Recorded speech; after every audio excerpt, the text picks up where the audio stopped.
This is the Dollemore Daily, and I'm Jesse Dollemore.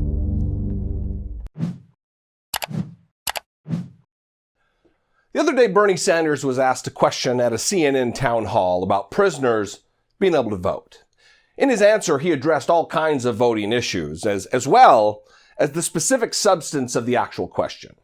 I'm going to play the clip, which is about 2 minutes and 49 seconds long, in its entirety, so the full context surrounding his answer is given. And then we're going to talk about the issue. Senator Sanders, you have said that you believe that people with felony records should be allowed to vote while in prison. Does this mean that you would support enfranchising people like the Boston Marathon bomber, a convicted terrorist and murderer? Do you think that those convicted of sexual assault should have the opportunity to vote for politicians who could have a direct impact on women's rights? Okay, thank you for the question, Ann. And let me just say this. What our campaign is about, and what I believe, is creating a vibrant democracy. Today, as you may know, we have one of the lowest voter turnouts of any major country on earth. I want to see us have one of the highest voter turnouts. And by the way, what we're seeing is more young people getting involved in the political process, but not enough. And in my view, if young people voted at the same percentage that older people voted in this country, we would transform this nation. But to get to your point, we live in a moment where cowardly Republican governors are trying to suppress the vote. And in fact, right here, as you may know, in New Hampshire, the legislature and the governor are working hard to make it more difficult for young people to vote. And to me, that is an incredibly undemocratic, un-American process. And I say to those people, by the way, if you don't have the guts to participate in free and fair elections, you should get another job and get out of politics. All right? So we got to...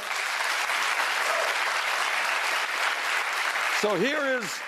And to answer your question, as it happens in my own state of Vermont, from the very first days of our state's history, what our Constitution says is that everybody can vote.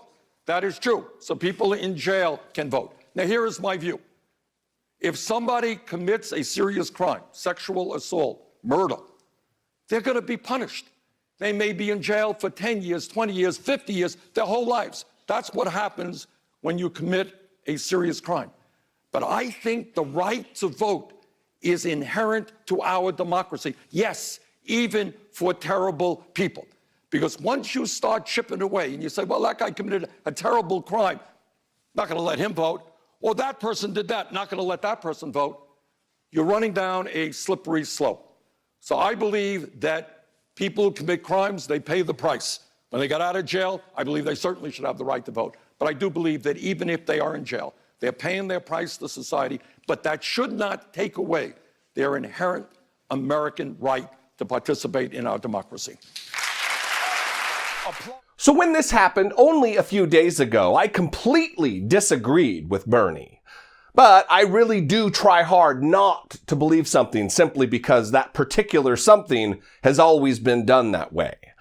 I want to always be questioning my beliefs and assumptions. And further, I want to encourage you to do that as well.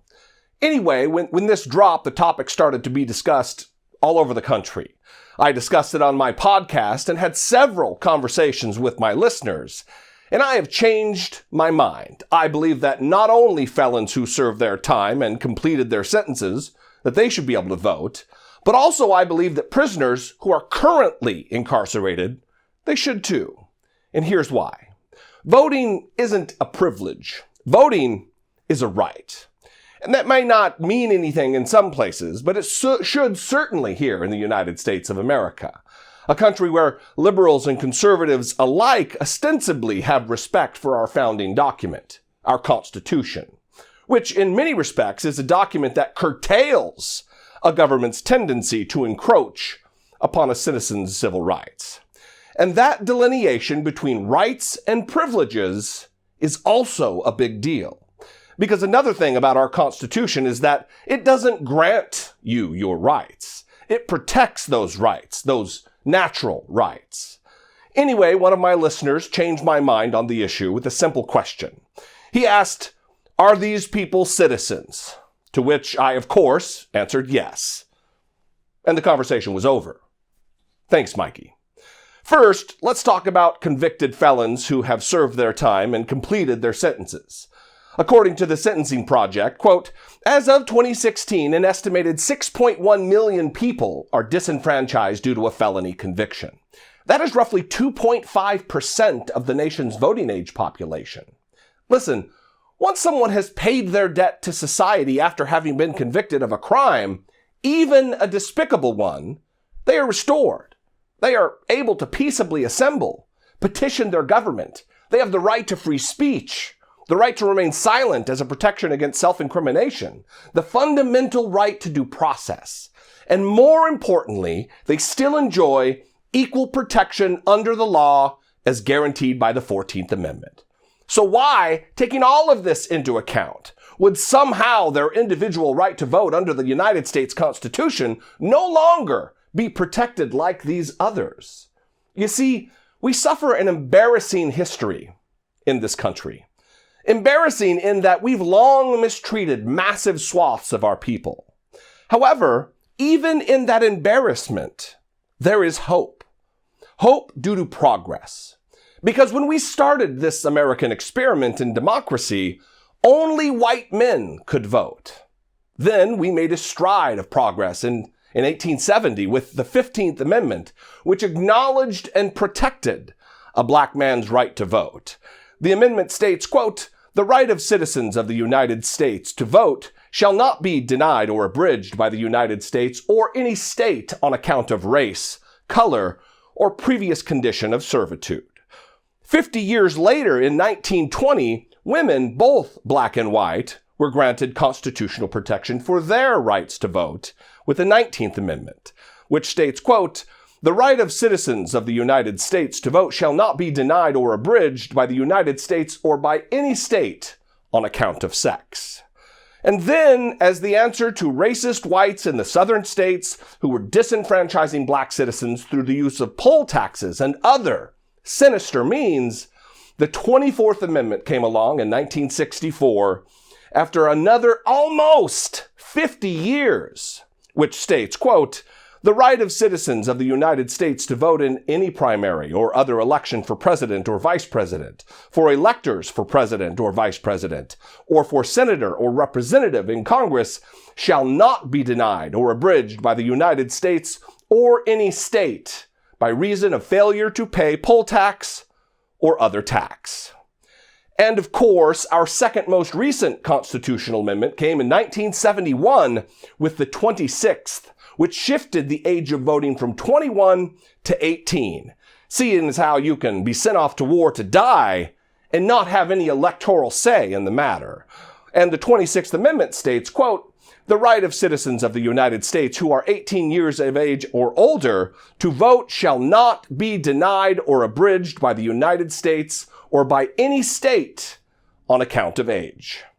You see, this is a clear timeline of an embarrassing history of resistance to progress, yet a hopeful timeline, because it shows that while progress is slow, it is steady. The problem is, for many, it is easy to dismiss criminals and felons and to view them as less than. But if we truly endeavor to rehabilitate, then what better way to involve them in the operations and processes of our civic machinery than to let them vote? What better way to get someone to care than to give them a voice, to give them a choice, to give them the vote? And to the question of those citizens currently incarcerated, why not start that involvement in our civic machinery while they're inside, being supposedly rehabilitated? Why not spark their care and concern for the society that they'll eventually be rejoining? And if those arguments do nothing for you, let's go back to the United States Constitution and the 8th Amendment, written and ratified by the authors of the Constitution itself, which states, quote, excessive bail shall not be required, nor excessive fines imposed, nor cruel and unusual punishments inflicted. And explained further and far more concisely and eloquently than I ever could by Yale-educated Stanford law professor Pamela Karlan, who says, quote, The Eighth Amendment to the United States Constitution succinctly prohibits excessive sanctions and demands that punishment for crime should be graduated and proportioned to the offense. Thus, the states that continue to exclude all felons permanently are outliers, both within the United States and in the world. The problem with this conversation is that rather than discuss it with reason and rationality, we end up with extreme arguments and statements like the one made the other day on The View by spoiled brat rich kid Meghan McCain. So I will say that I got up at 5:30 this morning. I couldn't sleep last night, and I woke up really early, and I saw this clip.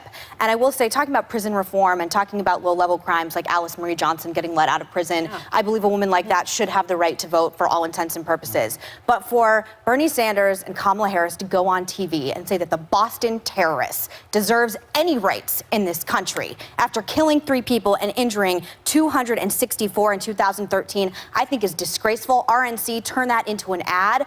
It is not hard to say people who commit acts of terror in this country should not only be punished, but God forbid they should have any rights that any of us had, or someone who commits a low-level crime like smoking pot or getting caught with a dime bag of pot and going to jail. It is not hard to put lines between terrorists and people who commit low-level crimes. And I was very upset about this morning because just one second, if Democrats want to drag everybody this far left, this is why people like me are so upset and so disenfranchised with how extreme this is. It's not hard to say the Boston terrorist was a psycho lunatic who is a threat not only to national security, but shouldn't be allowed the right to vote in any elections. It's not that hard.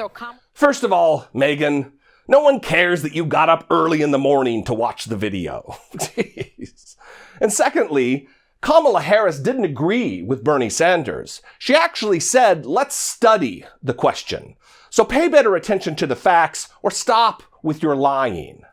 And third, what in the hell do you mean that you're so upset and disenfranchised with how extreme this is? Disenfranchised? Do you think your right to vote is being taken away as a result of felons possibly being treated like every other citizen in the country? And as far as terrorist voting, come on, Meghan. Are you really prepared to actually disenfranchise over 6 million American citizens because of a dipshit like Tsarnaev? Because of a tiny fraction of those who've been convicted of terror-related offenses? Look, let me give you some specific numbers as to how few we're actually talking about here, compared to 6.1 million.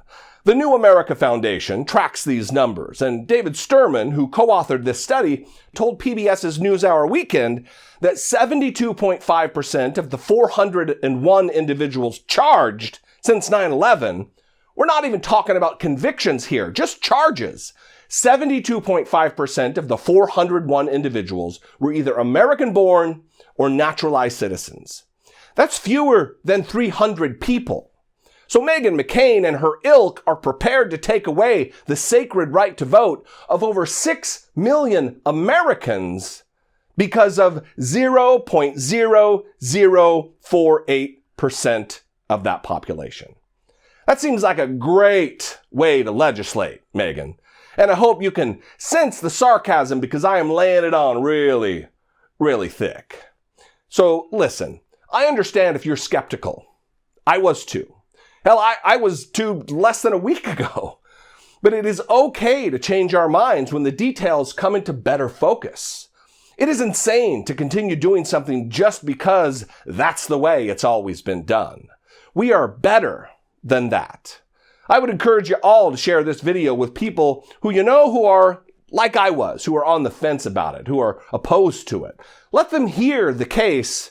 And for you, I would love to know what you think. If you agree or disagree, we can all do that reasonably. Sound off in the comments and let's talk about this. Whatever your opinion on the matter, we should all be striving to march toward progress and away from those embarrassing moments of our history.